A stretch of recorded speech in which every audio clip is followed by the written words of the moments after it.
You could be in like 3 feet of water, and then within a few steps, you could be in 20 feet of water. And if all of a sudden your feet aren't under you anymore, and the current starts carrying you, it can drag you out pretty fast, pretty violently. I can't speak to whether it's damaging the investigation because I'm not part of it. One thing that I thought was interesting at the press conference today, the lawyers, family's lawyers were complaining that they weren't having a lot of communication from the sheriff's office. At the same time, the lawyer's been on a press junket bashing the sheriff's office without any evidence, saying that they can't be trusted and that they can't run a fair investigation without any evidence, without any examples of why that might be true. They're just saying it to try to get their fundraising up, presumably. So that kind of irresponsibility needs to stop. GPS evidence, calls from a boat in distress, and bombshell news search pictures have all increased the continuing mystery around the tragic death of Nolan Wells. The story has gripped the US after Nolan vanished during a 4th of July outing with friends to Horn Island, a barrier island about 10 miles from the Mississippi mainland. His body was recovered 2 days later on the shorelines of the northwest tip of the uninhabited island, sparking a raft of online conspiracy theories searching for the truth about his death. More than a week since the promising college football player's body was recovered, his parents, Christine and Elmore Woonsley, continue to search for answers as to what happened to their 18-year-old son on that fateful 4th of July outing. A cause of death has not been determined pending an autopsy. And now, an attorney for Nolan's parents has said the results of their son's death investigation will be turned over to a grand jury, raising further questions. Meanwhile, new information has emerged about the route Nolan and his friends took to Horn Island, as well as a terrifying distress call to a dispatcher. Welcome back to the US Sun's YouTube channel. I'm senior news reporter Israel Salas Rodriguez. Don't forget to click that like button and subscribe to our channel for the latest.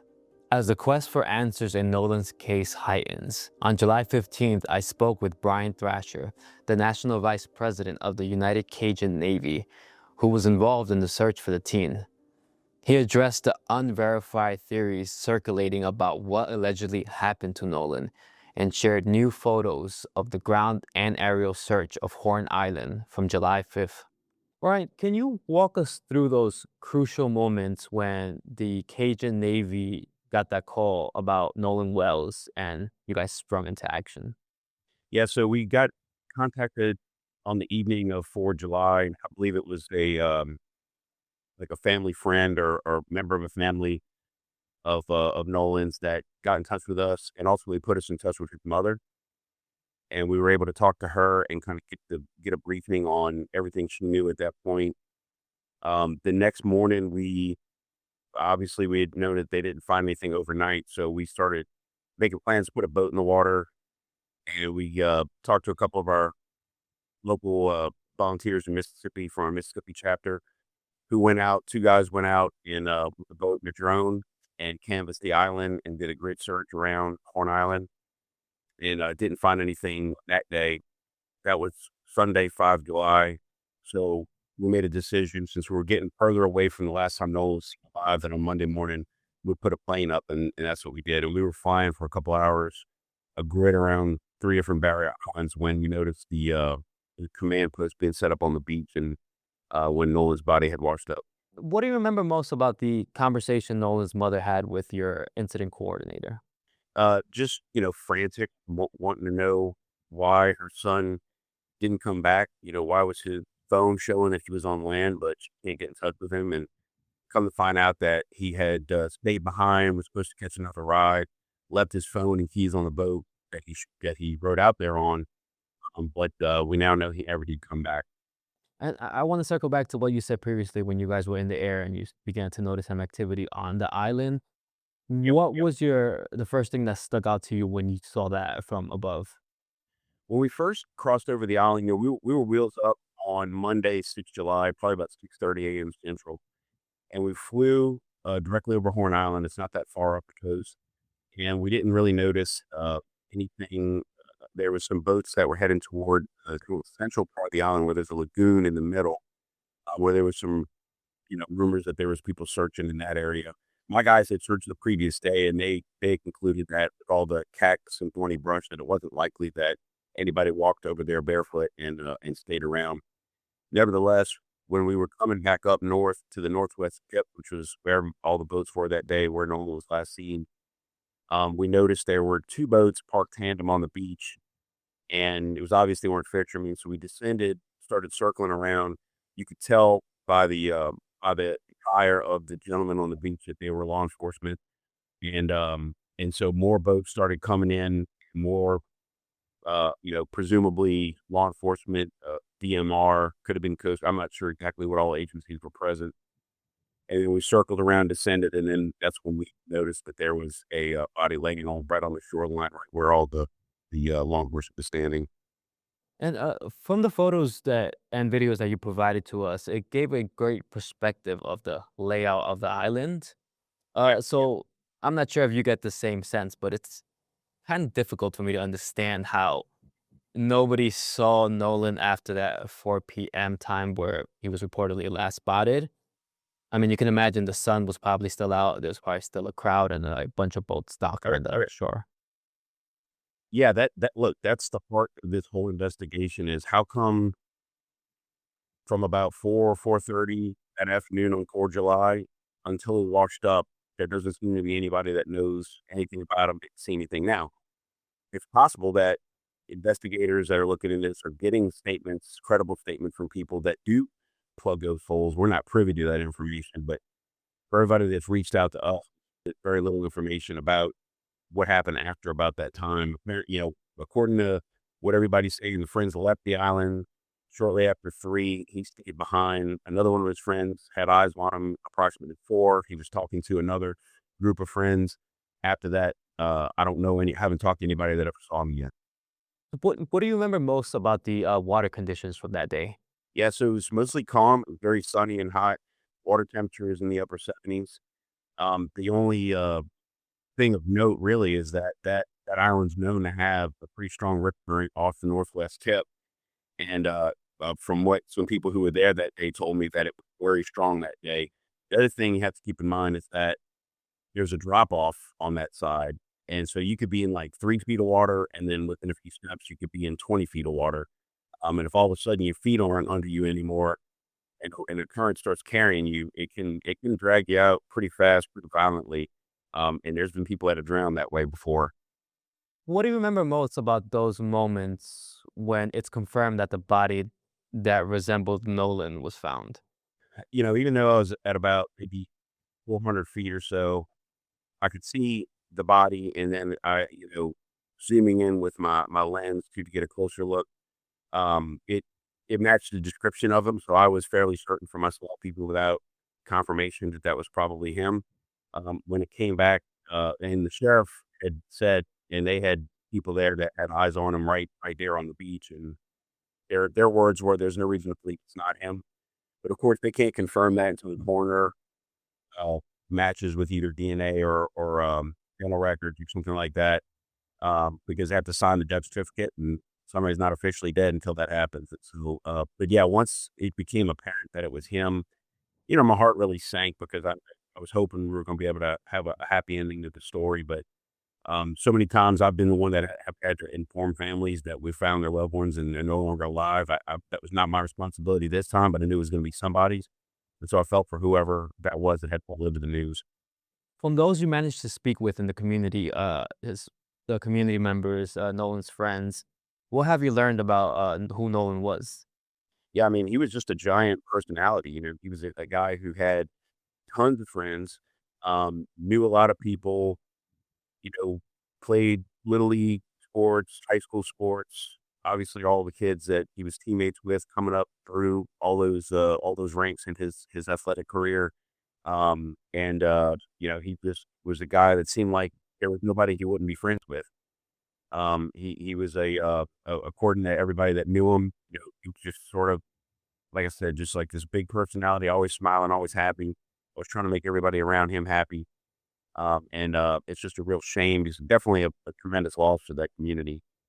And is there anything about this case that sticks with you to this day? Initially, just the whole tragedy itself of a young 18-year-old, losing his life on a day when he was supposed to be having fun. Um, Parents that now have to go on without their child, all that weighs on you.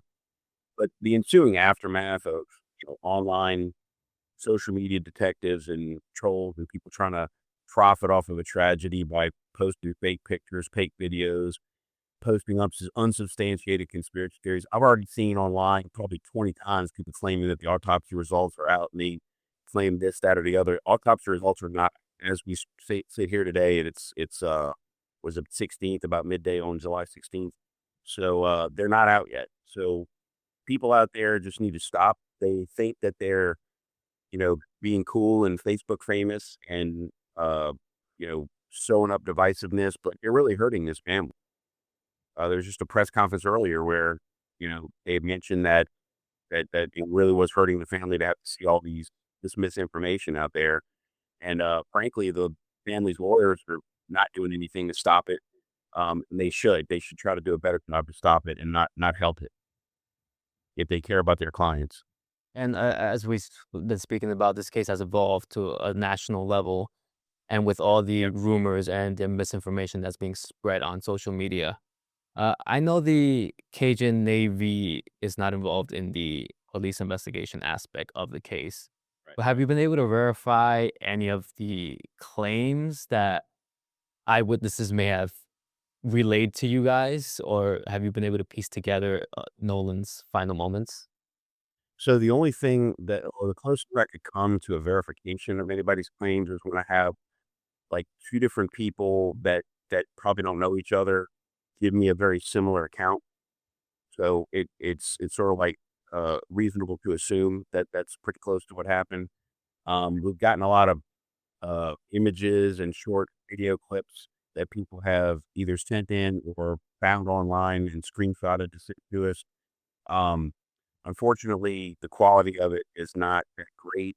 We're sharing it with the authorities, but that's for them to decide if there's anything there. They have forensic experts that can probably enhance images that we just don't have that ability ourselves in house. But we're still asking people if there's a lot of people that might have information that just don't want to talk to the police for some reason, and that's fine. They can reach out to us. We can keep their identities anonymous and turn over their information if it's helpful.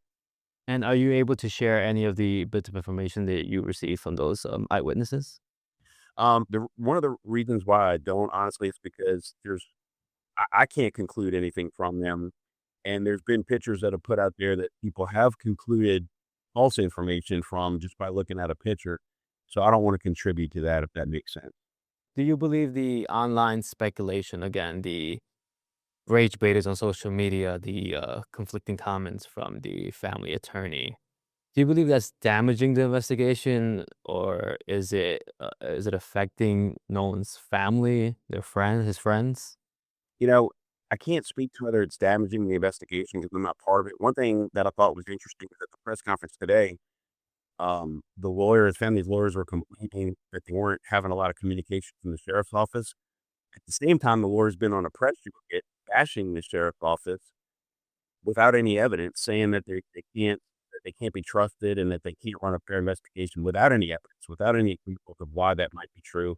They're just saying it to try to get their fundraising up, presumably. So that kind of irresponsibility needs to stop. This family, if you look at what Nola's mother said publicly, she's going to keep her foot on the gas and take as much help as she can. And these are the attorneys she's chosen to represent her for now. And I don't know anything about the legal acumen, but public relations wise, they're hurt.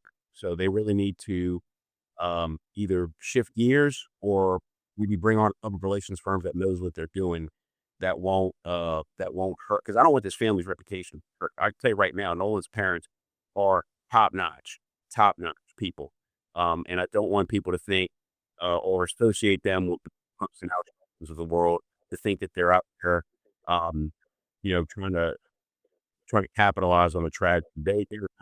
They're absolutely heartbroken, but unfortunately, they're surrounded by some people who are sensationalists and make money off of sowing misinformation, and that's unfortunate. I think not only I can't like I said, I can't say it hurts the investigation, it's definitely hurting the community. And lastly, Brian, is anyone in the Cajun Navy, any of the volunteers, still in contact with the Wells family? My incident commander, Josh Gill, was in daily contact with Nolan's mother. He's been down in Venezuela responding to the earthquake. So I'm not sure what his communications with her have been, but they definitely know how to contact us. Anything that we can do to assist them, make their lives more comfortable while they're going through this, we're willing to do.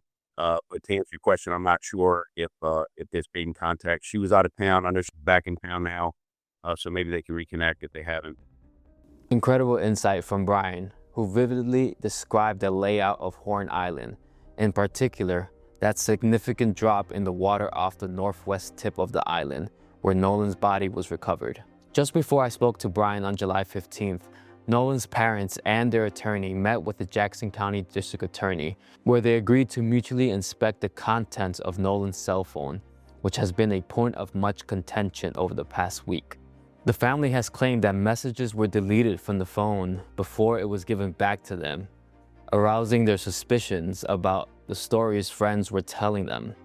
Ben Crump, the attorney retained by the family, also said once the Jackson County Sheriff's Department's investigation into Nolan's death was complete, it would be handed to a grand jury. The new breakthrough with the DA for the family comes as new GPS evidence has emerged about the route the boat Nolan and his friends were on took to and from Horn Island. It gives us the most accurate timeline yet as to what happened on the boat at the start of the month. Records show the boat left a private dock at about 9:56 a.m. on July 4th and arrived at Horn Island at about 11:14 a.m. The boat left the island at 4:31 p.m. and returned to the private dock at 6:06 p.m. It's paired with newly released audio shedding light on the moment Nolan's friends experienced a mechanical issue with their boat. The person on the call is heard telling a dispatcher, "We're at the west tip of Horn and our bilge pump stopped working. We're sinking." Nolan's funeral will be held on July 20th at Central Point Church in Ocean Springs. You can follow all the updates on the case at the US Sun.